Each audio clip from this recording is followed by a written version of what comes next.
Hey, so remember when I said I had a story from the Scales Above coming out soon? Like 3 weeks ago?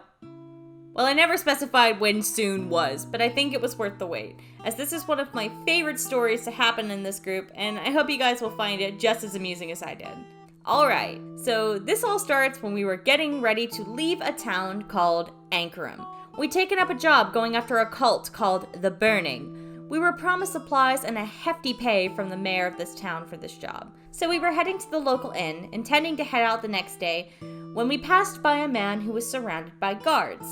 He seemed to notice something about my character, Nia, and we figured out that he recognized her as a divination caster. Something important about this world is that all of the magical schools are under different gods' control, and 2 members of the same school can recognize each other. Normally, generally. That's the idea, at least. This is important to remember, that Nia was recognized by this man as a mage of divination.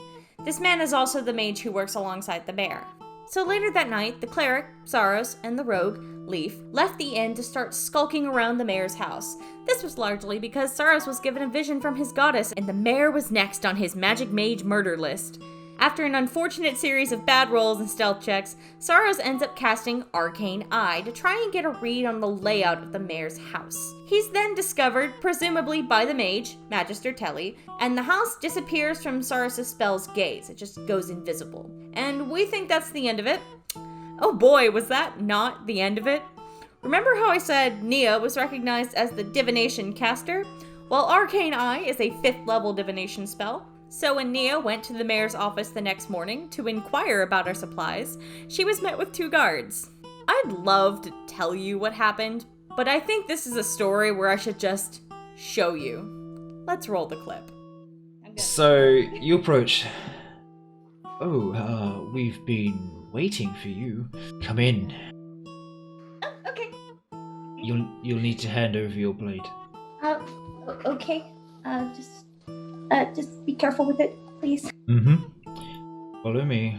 And he sort of leads you down a set of stairs, and you find yourself walking past a few barred doors, and he unlocks one with a key. You're going to have to wait here a bit. There's someone who wants to have a word. Okay. I really wish this was a joke, but sadly, this is just Nia in all her sweet summer child glory. And if you don't believe me, well, here's a clip from the very first pregame session, when we all met each other. Let's go a step beyond. I'm gonna be completely honest with you. I brought you over here to rob you, okay? And let me tell you now that I wouldn't be telling you this if I still planned on doing it. Thank you for not robbing us. We already got the DM face palming. I genuinely wonder how this girl hasn't been killed or kidnapped yet. And hey, she still might be, who knows? Because tonight, October 2nd, at 9:30 p.m. EST, the very first episode of The Scales Above is going live.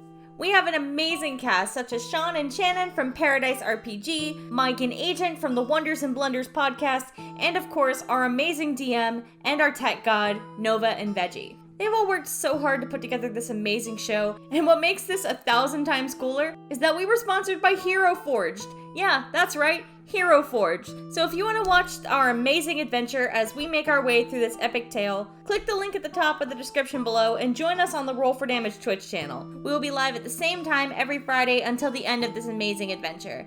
And for those of you watching from the future, I will also include a link to the VODs on Twitch and YouTube as they become available. Thank you so much for watching. I hope I catch you lovelies on Twitch. Bye!